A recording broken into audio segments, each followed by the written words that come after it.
you watched my previous video on MIPS about playing from memory, you already know that you don't have to memorize your pieces to perform them well. I believe that if you learn and practice your pieces in a mindful way, you can get equally good results regardless whether you play with a score or from memory. But there may be some situations when playing with music may be more helpful, and some where you may feel more at ease with your pieces memorized. In this episode, I'd like to share with you my experience on when it may be useful to play from memory. The final choice is still yours, but if you expect to find yourself in one of these 5 situations sometime in the future, it may be worth to try widening your comfort zone a little and see if playing from memory could be something that makes those experiences better.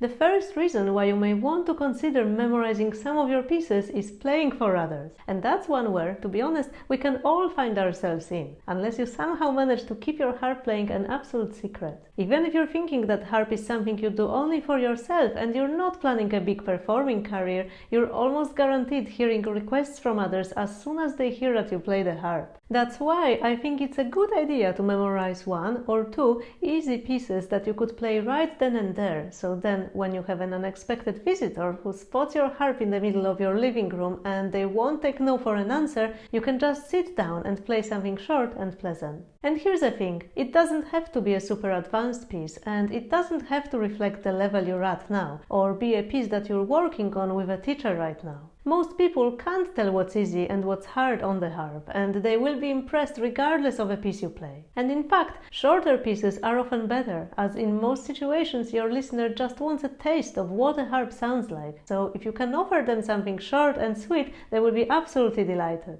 Another situation where having 1 or more pieces memorized is helpful is playing in a slightly more challenging setting, such as, for example, a care home or a hospital. Very often there is a limited amount of space and it may not be possible to set up both your harp and your music stand. Sometimes you may be required to move quickly between the rooms and you will need to pick up your harp and go, instead of making another trip for your music. Or maybe everyone will be so excited to see you that they will want to hear you play right away, in which case you can play your short, memorized song and then take a little bit more extra time to set up for the rest of your performance. Another tip for when you play in this kind of setup and maybe seeing quite a few people is learning and memorizing Happy Birthday. If you get an opportunity to play and talk to your audience, and especially if you get to see them regularly, you may find out that someone is celebrating their birthday on that day. And then it's really great if you can just set up your levers and pedals, if you have them, start playing and maybe even get people around you to sing. Here you'll find my arrangement of Happy Birthday along with a short video tutorial if you're looking for a version that you can learn quickly. I also put a link for you in the description of this video.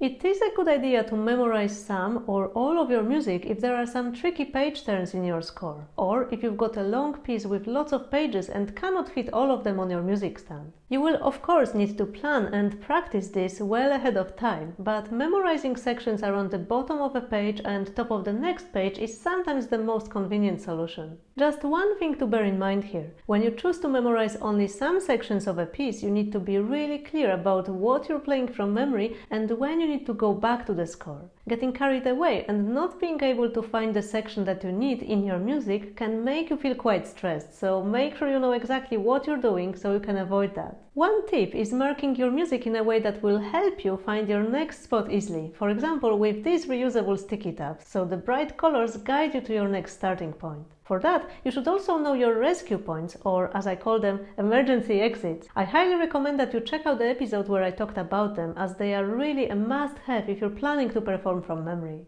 If you're thinking about career in music, and especially classical music, it's quite likely that you may come across some requirements regarding performing from memory at some point, in which case you may want to start practicing memorizing well before you have to do so. It's a good idea, again, to start your memorizing practice with short and easy pieces, even if they are below your current level. And even if you're not planning a career in music, through revising your older pieces, you're putting together your own repertoire that you can choose from whenever there's an opportunity to play for others, or whenever you feel like revisiting old favorites.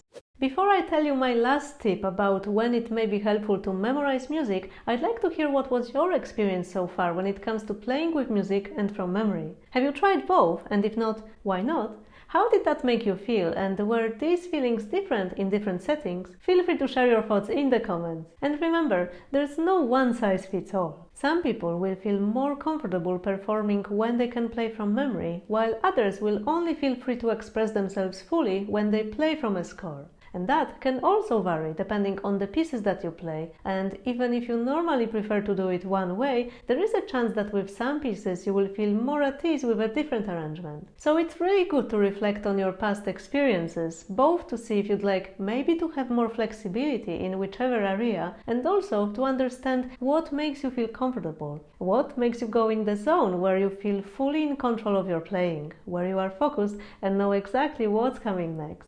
Final tip. If you're thinking about playing outdoors, you will likely find memorizing your pieces helpful. Even if the weather seems calm, some relatively gentle wind can easily sweep your music away. Plus, if you're heading to a nice but maybe a little remote area and you're already carrying your harp with you, this means that you don't have to make an extra trip to get your music or simply carry too much equipment with you. So if you're thinking about recording some music, playing for others, or even just being on your own with your harp in nature, you may find that playing will feel easier and more reliable if all the music that you need is already in your head.